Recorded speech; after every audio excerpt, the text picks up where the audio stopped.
Hello everyone, and fair warning to all of you that this video contains levels of cringe and irony that may be harmful to some viewers. Today I bring you the story of a couple who have been forced to leave their community, facing eviction from their home because of a local law that prohibits residents from marrying outside of their racial community. No, this is not a story set in the American South.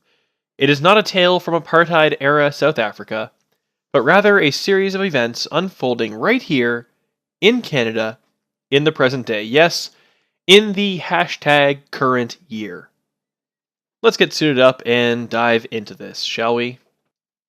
This is the story of Tracey Deer, a resident and member of the Kahnawake Mohawk community, and her husband, who has the unfortunate privilege in this case of being white. Now, to put it as succinctly as possible, Tracey's community, the Kahnawake Mohawk Reserve, has maintained a law since 1981 which prohibits non-Mohawk individuals from residing on the reserve, married or otherwise. The law also strips the native member of the marriage from the following tribal rights: the right to vote in the Kahnawake Mohawk Band Council, band-provided privileges, land ownership in the territory, and a Kahnawake cemetery burial. The Kahnawake Band Council member responsible for band membership, Kahnawake Deer, said, in reply to being questioned by the law, that, quote, "If living with a non-native is their choice, fine. You can be with who you want, that's not what we condemn. We just ask that they don't live here." Okay, so let me get this straight. Saying that all lives matter? Racist. Hilary Duff, a white person, dresses up as a pilgrim, a historic representation of a white person, for Halloween? Racist. Pointing out the demonstrable fact that black Americans commit more crime per capita and regardless of financial status than white Americans? Super racist. Climate change? Really racist. Milk? White supremacist and racist. And criticizing Islam? Also racist. A law that forbids mixed-race couples from residing within a certain township? Not racist. Now, I'm sure that in some sort of upside-down and back-asswards universe, that lineup makes sense. But in the reality that I like to call home, I'm calling bullshit. Now, Tracey and her husband have filed a Canadian Human Rights Commission complaint against the Kahnawake Mohawk Band for their policy, but, as it stands, they stand to be evicted from their home in May. Now, when it comes to the issues of Canadian politics, legislation, and just current events topics in general, I try to keep a level head. Try to keep a level head. However, when I look at the number of ways in which race can still be a determining factor in a person's life here in Canada, for fuck's sakes, it makes my blood boil.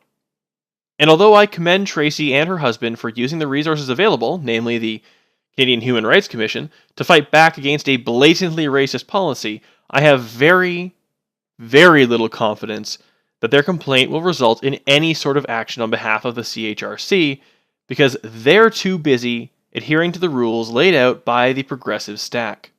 Now, I don't make this claim without evidence or cause, I assure you. I recently emailed the CHRC to determine what exactly constitutes a protected or historically disadvantaged group by their standards. And this was a description, though it was in the employment equity context, it's the only case for which they will admit their standard, that they provided. Quote, "There are 4: women, visible minorities, people with disabilities, and Aboriginal peoples." Now, while Tracey Deer is definitely an Aboriginal woman, she's committed the heinous offense of marrying a white man. So that probably negates out right there.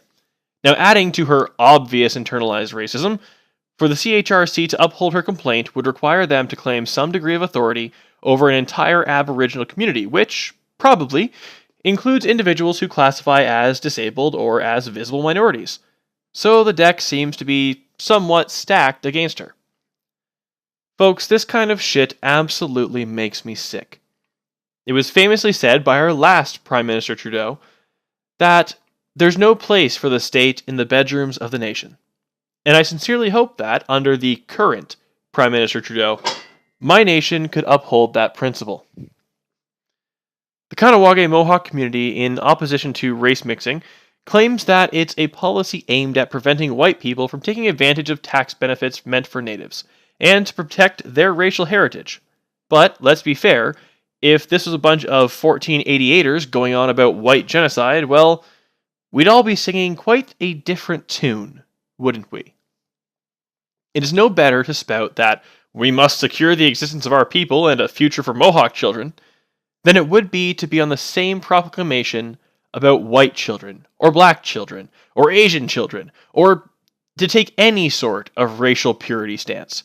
And yet there are still people who will defend an anti-race mixing law as justified or a part of their culture. To those people I say fuck you. I say fuck you and fuck your blatantly racist double standards. Well, with that little bit of decompression complete, I'd just like to thank you all for watching, and ask that if you've enjoyed the video, to like it, share it, and possibly even subscribe to my channel. If you've watched a few of my videos and want to help me produce more content, consider becoming a Patreon patron, which will get you access to Patreon exclusive videos, a spot in my end of video Patreon credits, and other interesting rewards. Thanks again, everyone. This has been JT Viper, and I will see you all next time.